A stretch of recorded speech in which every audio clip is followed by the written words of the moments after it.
Kamusta mga ka-review? Welcome back ulit dito sa channel na to, Unboxing Simulator. Sa video na to mga lods, meron tayong bagong i-review na Airsoft. Yun. Pero hindi siya bago mga lods. Ginawa ko lang ay isang modification sa kanya. At sa nakikita nyo mga lods, ready ako sa video na to. Naka-juggernaut attire na. Ayan, para sa i-review natin ngayon mga lods. So nasa thumbnail lang, no? RPK. Yun. Gusto ko nga pala sabihin mga lods, matagal-tagal din ako hindi nag-video ulit. Mula nung last na ni-review natin yung sniper na ginawa ni Captain Cairo mga lods. But anyways, balik ulit tayo sa pag-video mga lods. At maraming salamat pa rin sa mga walang sawang sumusuporta sa channel na to. Hindi ko man kayo mapangalanan mga lods, pero maraming salamat talaga. At nanonood pa rin kayo dito sa Unboxing Simulator. Yun. Alright, huwag na natin patagalin pa. Eto na siya mga lods. Yun. RPK mga lods. Yun. So, yung sinabi kong hindi siya bago mga lods, ito ay dahil itong RPK body niya ay sa AK-47C Magel Blaster lang mga lods. Na kinonvert ko para maging airsoft. Ayan. At ngayon, kinonvert ko na din para maging RPK. Yun. So, obviously, nabago ang buttstock. Tumaas yung outer barrel, pati yung inner barrel, ayan, tumaas din. At meron na siyang bipod. Yan, yung kanyang bipod. Sheesh! Yun. RPK mga lods, pang juggernaut. RPK yan mga lods.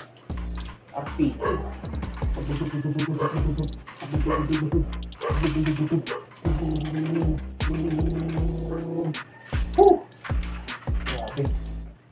Grabe mga lods.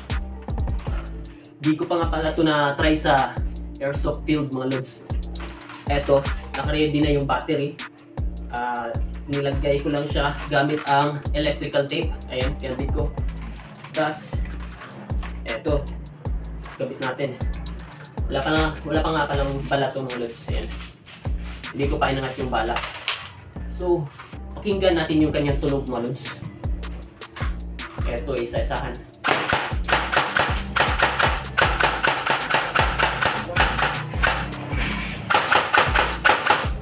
Ito, pang maramihan.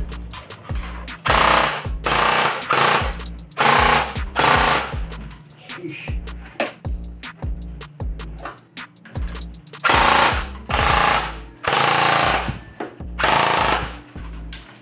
Grabe. Siya nga pala mga lods, kung napapansin nyo, hindi siya nagbo-blow back. Ayan, hindi gumaganito yung charging handle niya. Yung sa dating feature niya, nung gel blaster pa siya. Ang nangyari kasi mga lods, yung kanyang original na gearbox na nylon plastic ay hindi ko pa ginamit. Tinabi ko muna mga lods. At yung ginamit ko na gearbox nito ngayon ay yung pang airsoft na gearbox mga lods, kaya wala yung blowback feature. But anyways, magagamit ko pa naman yung pang gel blaster niya na gearbox mga lods. Alright, malapit ang view mga lods, you know. Ito ang POV. So yung likod ng buttstock mga lods, dito sana nilalagay yung battery. Tapos dito dadaan yung kanyang wire. Same din ng feature nung kanyang buttstock na pang AK-47. Pero dito ko muna pinalabas yung wire kasi ang wire nito mga lods is hindi ko pa na-fix. Alright mga lods, may clean video nga pala sa paggawa ko nito. Medyo hindi gaano grabe ka detalye ang paggawa ko nito mga lods, pero sana mabigyan kayo ng counting idea mga lods. Yun lang. So ito na yung PVC na ginamit ko sa buttstock mga lods. May kahabaan yan, nasa around 10 inches mga lods, para may adjustment ako kung gagawin ko na yung buttstock. So ito, ginabas ko na ng pahaba yung gitna ng PVC mga lods. Purpose niyan ay para kapag pinainit na natin yan mamaya, bubukas ng kusa yung PVC.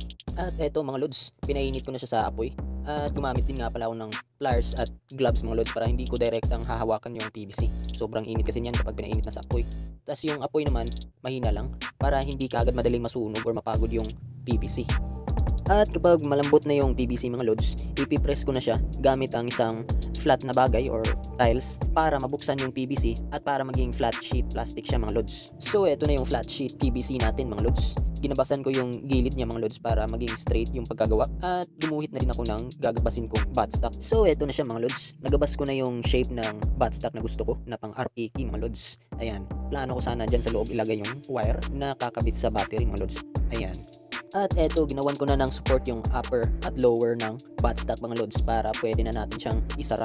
At syempre, yung support mga lods, naka-fit in yan doon sa kakabitan ng buttstock sa AK. So pagkatapos ko doon sa buttstock mga lods, eto namang bipod yung ginawa ko. Ayan, di ko na nga lang nakuhanan ng video yung process ng paggawa niyan mga lods. At medyo mahirap din siyang i-explain. Pero ang ginawa ko dyan mga lods is tinignan ko yung mechanism ng bipod ng pang RPK mga lods. At kinopya ko yung mechanism niya or mga hugis. So eto siya ngayon. Ayan, natutupi yan at nasasara mga lods. At eto na siya ngayon mga lods. Ayan, kinulayan ko na yung kanyang bipod. At kukulayan ko din yung kanyang outer barrel. Yung kanyang buttstock naman, niliha ko na yung labas. Ayan. At ipapolish ko din yung mga gilid niyan mga lods para hindi siya gaano katulis. At eto kung mapapansin nyo, nilagyan ko siya ng epoxy para mag-seal yung gap sa loob. Ayan. At pagkatapos ma-polish mga lods, ayan, kinulayan ko na ng maroon at kinulayan ko rin ng counting bronze. Akala ko magmamatch mga lods. Dapat sana orange na lang yung binili ko or light brown. Siya nga pala mga lods, yung measurement nga pala ng inner at outer barrel niya, yung sa inner barrel niya mga lods, ang measurement nun ay 8mm outer diameter, 6mm inner diameter, at 700mm yung length. Habang yung outer barrel naman mga lods, ang outer diameter nun ay nasa 6mm at yung inner diameter naman ay nasa 12mm at yung haba ay nasa 700mm. At kung mapapansin nyo mga lods, parang lumabas yung inner barrel niya. Ang ginawa ko sa outer barrel niya mga lods is pinutulan ko lang ng 3 inches para maging kasukat niya yung barrel talaga ng totoong RPK. Ilalagay ko na lang din sa description box yung link ng mga binili kong barrel mga lods.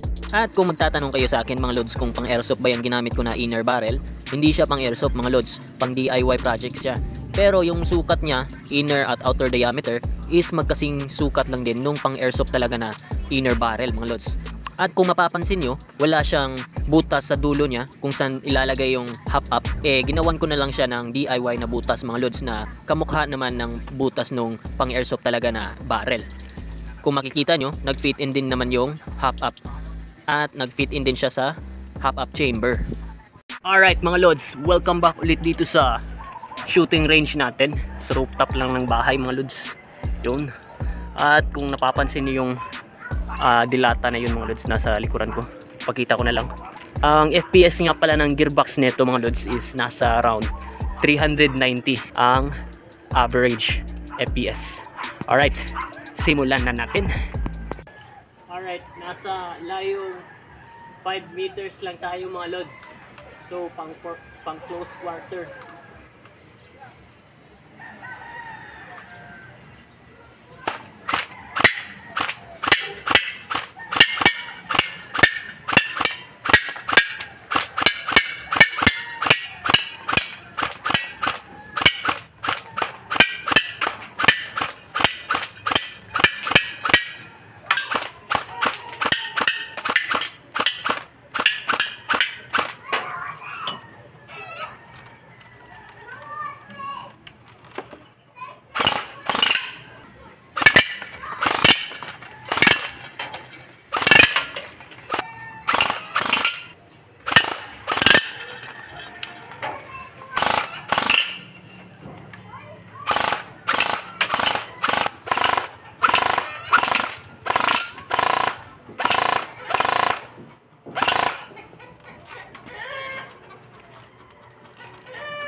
Yun mga lods, grabe, ang sakit nito siguro mga lods. Parang napapansin ko mga lods, nabutas yung dilata. So tignan natin yung dilata mga lods kasi ayun na nga, nabutas na. Eto mga lods, ang lala neto mga lods, grabe. Kinakalawang na din kasi itong dilata na to mga lods. Mantakin mo naman 390 fps mga lods sa layong ayan 5 meters lang, 5 meters mga lods, laban sa dilata 300 fps, 390 fps. Yun, butas at napakalalim na. So yun mga lods, tapos na tayo sa test firing at lubad ko na yung armor mga lods kasi sobrang init ng panahon. At hindi pa natin matitest yung kanyang reliability nito mga lods kasi kailangan talaga natin itong dalhin sa airsoft field during game mga lods para makita natin kung reliable pa itong setup natin na medyo mahaba yung barrel at ganito ang buttstock at may kabigatan din. At soon mga lods, pag nakapag-ipon ulit ako, bibili na ako ng drum magazine mga lods, yung pang RPG talaga ng drum magazine. Meron naman yun sa Lazada mga lods. So update ko lang ulit kayo mga lods. Yun. At sana meron kayong natutunan sa video na to mga lods. At kung nagustuhan tong video na to, please give it a like. At kung bago ka pa lang dito sa channel ko, please subscribe at i-click mo na yung notification bell para mabisuhan ka sa mga susunod pang mga videos dito sa Unboxing Simulator.